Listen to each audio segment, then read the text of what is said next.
Come again, Roseanne? Yeah, making a big comeback last night with more than 18 million viewers for the rebooted show.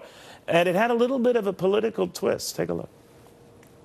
And I guess I didn't mean to imply that you're some right-wing jackass. I should have tried to understand why you voted the crazy way that you did.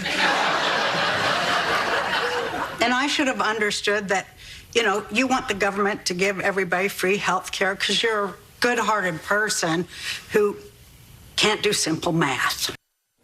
Well, critics are surprised because this is the first leading character who is a fan of Donald Trump, voted for Donald Trump. Now, I don't know whether Roseanne Barr in real life did or has or whatever.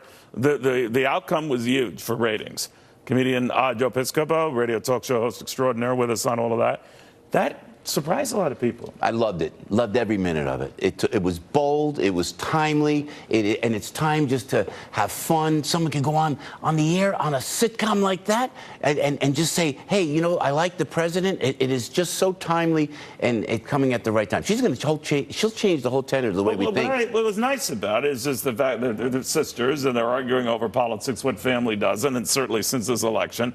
And they get along in the end and all with all the fisticuffs and all that. But the fact of the matter is, the lead character here is a clear Trump supporter, yeah, and getting laughs and getting a response. Now, you think that continues? And if it were, yeah, what's the message for Hollywood? I think that it's time, and I think that Roseanne, some of the magnitude of Roseanne, and she goes on the air and we're all saying, wow, this is going to be interesting, you know, this funny gal, brilliant gal goes on. 18 million people watched Roseanne last night. So it's okay to say you like the president of the United States. Neil, I'm on the show, on my radio show in the morning, on AM 970 The Answer. Thank you. And we go in, people call in. You don't have to thank me. You just did it. Well, I didn't say you could. I didn't even ask if I could plug it. I just plugged it. Sorry. But Mitch Landrieu, the mayor of New Orleans, came on and we talked about his new book. But he's a liberal Democrat, and I'm a conservative. And we talked, and it was great. He took a shot at the president. I kind of went back at him. This is okay. That's fine. It's okay. It's all or nothing. I mean, if you say one bad thing, you're never this or always this, stop. But what was funny about this, and again, I don't know Roseanne Barr's politics. I got a kick out of watching her and Jimmy Kimmel. And wasn't that great? That was great. Yeah. But it's okay to be there. You're not evil or weird if you harbor views that are not in sync with Hollywood. What I'm wondering is Hollywood going to change that and say, maybe we ought to try a pro-Trump character or a pro-Trump theme in a movie?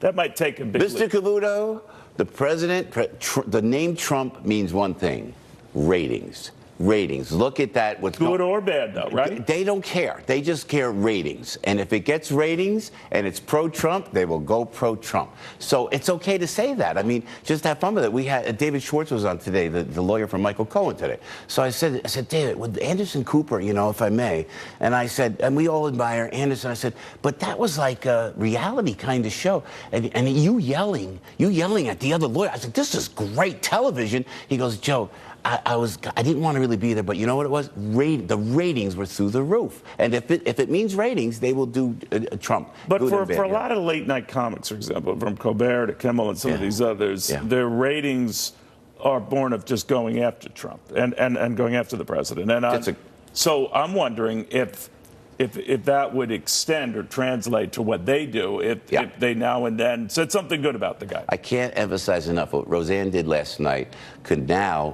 Stephen Colbert could be funny and not so mean. Alec Baldwin could be funny and not so mean. And Jimmy Kimmel doesn't have to be so mean. You don't have to be mean what about like the old days of like Johnny Carson, Jay Leno, where they would have, abandoned going after everybody? Yeah, I think they were great. And they would have fun with it, but it just wasn't mean-spirited. So maybe Roseanne broke the bar on that. Do you think that was all pre-planned, that was a you are good. Strategy? You know, I didn't want to say it because I didn't want to be disrespectful. You think they went in and it was a concerted effort? Yes. Maybe where they said, this is, the name means ratings and we're going to go in. You know, Neil, you may be it may be. I mean, what do you have to lose? If the only differentiator is you're bringing back a cast from 20 years ago, but you're going to add the wrinkle, right-wing character. Yeah, I hate to be like that, but it could be true. I just like to think. And I think you know it is. No, I know. I don't. I just know on the radio. You're still trying to be politically correct. Everybody's so nice. It's good. No, can I be politically incorrect now? Yes. I know what Kim Jong-un met with President Xi. I know exactly what happened. Wow. How did Kim Jong-un get Xi to the table? They blared loudspeakers from North Korea to China, old translated Jerry Lewis movies. I thought it was like, and then I did think...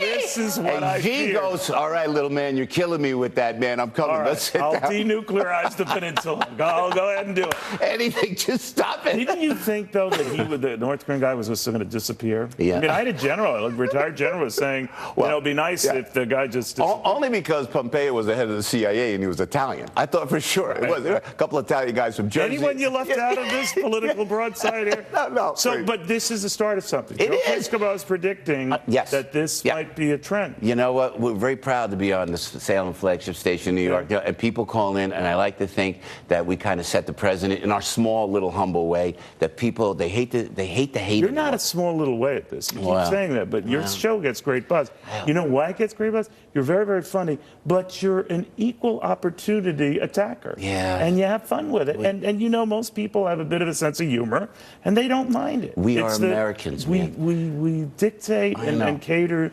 to crazies on the left or the right, and you don't have to do that. Neil, the show's done on Wall Street. We do it broadcast from Wall Street. I'm a block away from the Freedom Tower, the World Trade Center. Remember when we all flew flags? Remember that when we were all together? We are Americans. We are, humbly I say, the greatest people. And we can laugh at each other in our extremes. We're brothers and have sisters, fun. man. We got to just everybody's got to relax a little bit. I knew. I thought that there is a little family tree in Sicily that works. I came in from my place in New Jersey. It's so hidden in New Jersey, we call it witness protection, actually.